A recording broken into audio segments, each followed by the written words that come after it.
Donald Trump is spiraling badly, having what you can only describe as an emotional collapse of some kind over Natasha Bertrand and CNN and other outlets honestly doing just normal, regular reporting. Just being normal people doing normal reporting. And he's gone crazy over it because he wants all of them to just blindly say, the Iran strike completely obliterated, no questions. We won't give you any assessments of the intelligence as of now if there's any indication that maybe it wasn't what Trump said.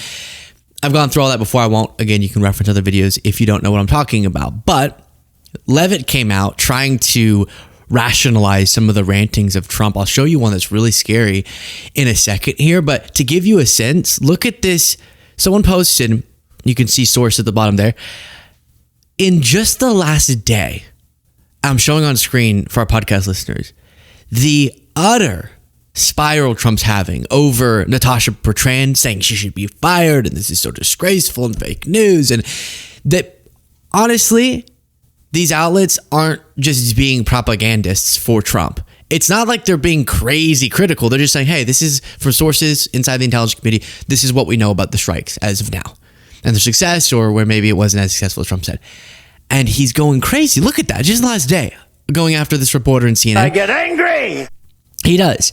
And then he posted, this is so scary. He said the Democrats are the ones who leaked the information. He's presented no evidence of that. On the perfect flight to the nuclear sites in Iran. They should be prosecuted. They should be prosecuted. Which ones? Who was it? What evidence? Nothing on that. But he's saying Democrats should be prosecuted because he's assuming they're the intelligence sources. Doesn't make a whole lot of sense, but that's his claim. By the way, if you're ever thinking, I watched all the videos today, I want to hear about this story, that story, I want more content. Just remember, because some people have been asking about this, if you go to the homepage on YouTube, and then we'll get to the Leavitt clips, and just click live. We do live streams every morning, and you can watch them at any time, at your leisure, a whole hour in the morning, and then we do videos throughout the day. It's crazy, the content that's coming out. So make sure to check it out, though. So now we get to Leavitt, who prepared to kind of save Trump on this and back him up. A whole hit piece on Natasha Bertrand. Take a look at this. I will add Natasha Bertrand of CNN, who has done this in the past. In 2020, it was Natasha Bertrand who had 51 intelligence analysts falsely lie to her, but she still put it on paper for some reason, that the Hunter Biden laptop story was Russian disinformation. We all know that's not true, right? We can all agree on that now. So I fact-checked that claim about her doing that. Leavitt's misleading on that. We've gone through it before. That was a lie from the intelligence community. Also in 2020, this same reporter, Natasha Bertrand, wrote that a top intel agency ruled out the man-made lab leak theory of the coronavirus origins. Again, the president was right about that. This reporter wrote a lie from the intelligence community to seek a narrative she wanted to. Okay, so she doesn't even know what she's talking about. She got this from some right-wing Twitter account, I'm certain. I wonder who it could have been. What's up, guys? It's Benny. There you go. So number one, on the Hunter Biden piece, she just reported on the fact that former intelligence officials were saying this has the earmarks, this gives the vibe, and the broader story ended up having parts, I can't help myself but the fact check it again, of Russian intelligence connected to the source, but correct, the Hunter Biden laptop, that wasn't disinformation, which is why it was unbanned, they got more attention, blah, blah, blah. Okay, we got to that. Number two, no, whatever I don't even know what she's bringing up here about Natasha Bertrand's reporting, but number one, to report on people saying something is not you claiming it, and it's not you doing fake news, it's you reporting on things.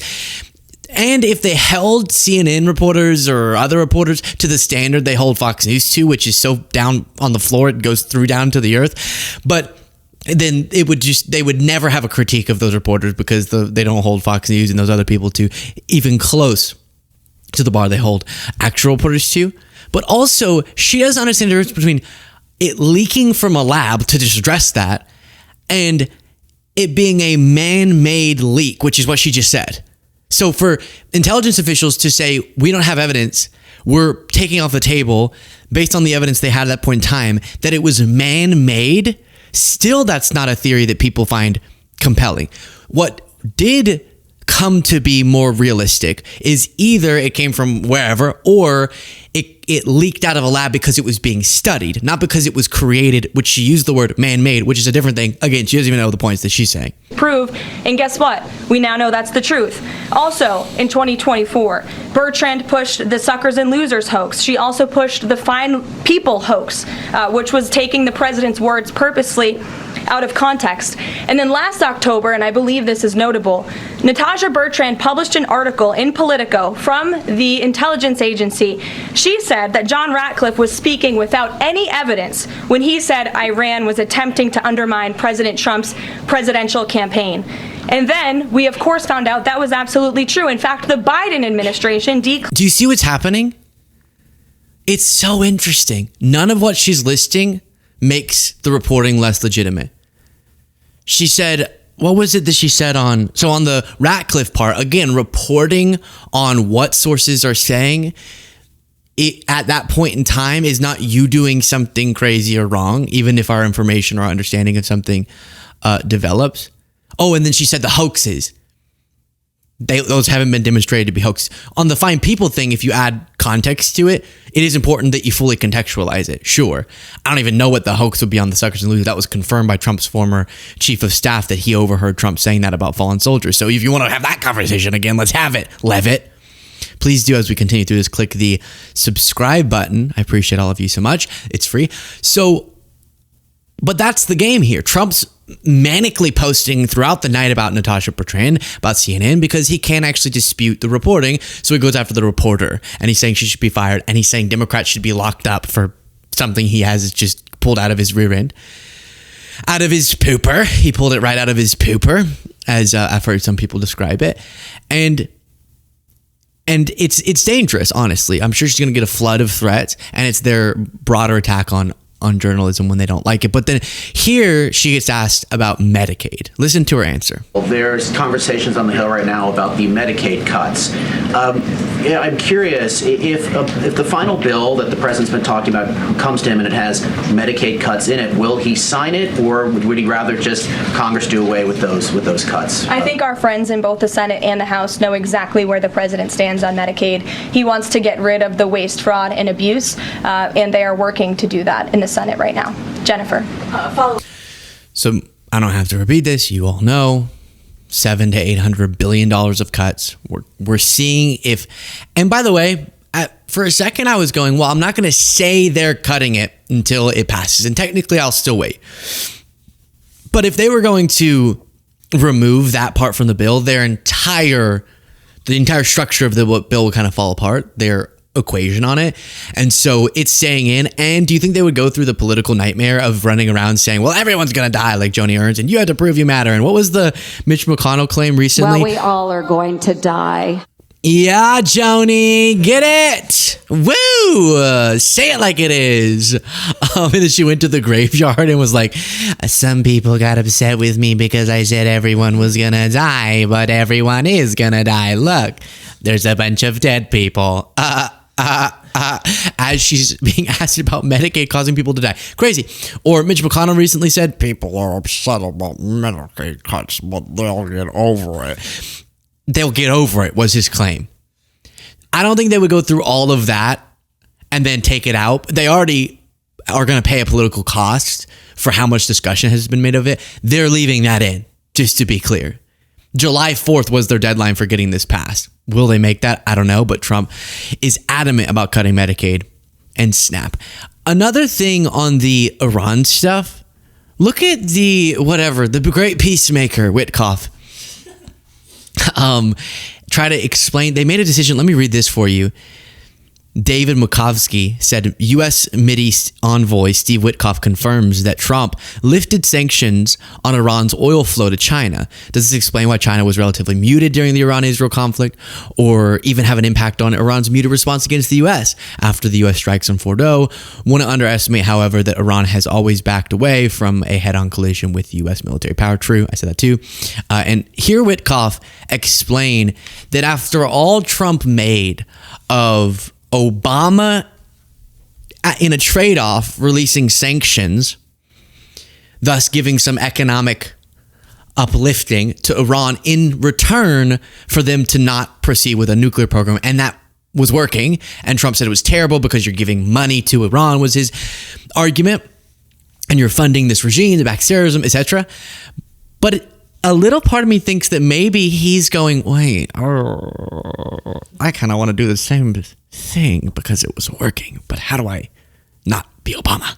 The president lifted and the administration lifted some of the sanctions on Iran to be able to ship crude oil to China yesterday as well. Why was that necessary? And how does that perhaps create the beginning of a pathway towards this more prosperous Iran that you speak of?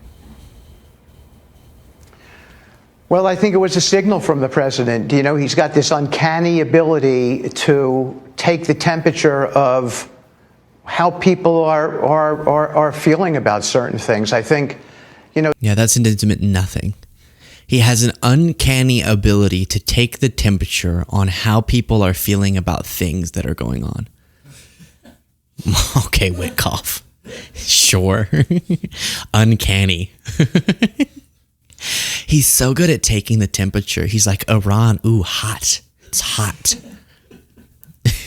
So this was a signal to the Chinese that we want to work with you, that we're not interested in hurting your economy. We're interested in working together. You wanted to hurt it yesterday. What? What are all the tariffs for? That we're not interested in hurting your economy. We're interested in working together with you in unison. And hopefully that becomes a signal to the Iranians. So I think it was a great decision. And I'm not sure if it was unexpected or not, but I have come to expect President Trump doing these sorts of things that people look at and say, wow, that's a pretty smart, prudent economic move. Steve, did you smoke weed before this interview? Just say it. It's okay. Did you? Steve. He has this uncanny ability to take temperature about how, in the standpoint of things are happening, when they're happening, where. And I would say I don't know if this was unexpected or not unexpected, thus expected. But but I've come to expect the unexpected. But I'm not saying this was unexpected because it may have been expected with his China and also timing. All right, Steve. Okay. He seemed very out of the loop on that. He's like, I think. Watch this last part. I think that. If it was, I'm not sure if it was unexpected or not, but I have come to expect President Trump doing these sorts of things that people look at and say, wow, that's a pretty smart, prudent economic move. They're so all over the place. I thought it was bad to release sanctions from your argument, but now you're saying, if we help them become more prosperous in exchange for them not pushing for a new program, we would just turn into the old deal we had that you ripped up. And we have to not let China be as competitive with us, which is why we need to tariff them into oblivion. You can only have $2 now, little girls. Sorry, you have too many dolls because we're cutting off trade with China. And anytime we do anytime we import anything from China and boost their economy at all, it's necessarily bad. Trump would make that argument. It's necessarily bad. So we're actually saving money by not buying anything, even though he doesn't understand how trade works and how we benefit from importing stuff. And so that's all for the sake of our economy being better and China's is getting weak. And now they're going, what's so genius is now he's going to strengthen the Iranian and Chinese economies. What do you want? This is such a toxic relationship. But speaking of the trade deficit, don't tell Trump this. Do not tell Trump this. Newsweek reports U.S. trade deficit surges despite Donald Trump's tariffs. So the very thing he doesn't understand trade deficits, he thinks you're losing money every single time you buy something, which you are losing, but then you're gaining something of that value in a product. And he's saying that, but his whole argument has been that the trade deficit is the epitome of why our economy isn't strong, and it's still increased. The Commerce Department, all of the economic unsettling was to close the trade deficit, and it's interesting. Department Census Bureau on Thursday reported that the international trade in goods increased by about 11% in May as exports decreased, while imports remained relatively unchanged. Imports aren't changed. You know what that means? People aren't building manufacturers here or manufacturing capabilities here and factories here, and we're gonna have all the jobs here. And if you make it here, like we heard from the Commerce Secretary, then everything's gonna be great, right? That's how we're gonna close it. We're gonna make some more stuff here, import less stuff, economy good, everything's great. It's gonna be cheaper still somehow, even that's not how the economy works. And it's gonna be perfect. You're gonna like Trump and you're like, wow, golden age, get it. Panicking, we're panicking and they're stupid. And now people are importing less of our stuff. Exports decrease because people are pissed at us, but we are importing more. No, it's not working. If only someone had predicted that. Me and every other person with a little bit of economic sense. Then you have, listen to the irony that just spews out of this from Leavitt. One more, Carrie, because I promised you earlier. So the Ayatollah Khomeini came out and said that Iran will, quote, never surrender to the U.S. That being said, what remains to do with the possible responses from Iranian proxies in the region and even in the U.S.?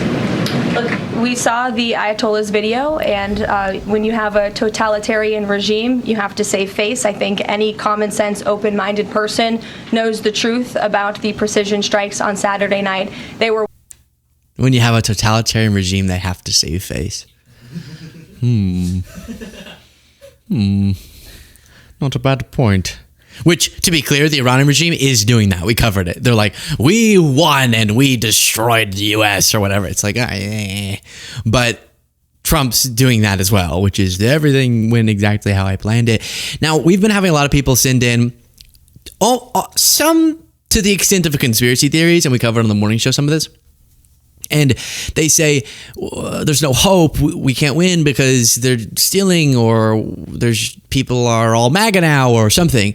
And I feel hopeless. Don't feel hopeless. Look at this, visualize what I was saying on the morning show. What did Biden's 2020 voters do in 2024? And you can see it visualized that a huge chunk, 15% of Biden's 2020 voters did not turn out to vote. It wasn't that they flipped, 5% flipped, but it wasn't that 14% didn't even go vote. Probably if they had voted, it would have been for Kamala, but they didn't even go vote. So when I say that, I mean it. It's in the data.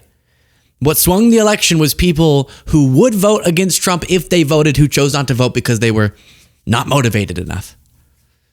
It's going to be oh so very possible, even with the funny business and Republican, kicking people off the voter rolls or suppression efforts.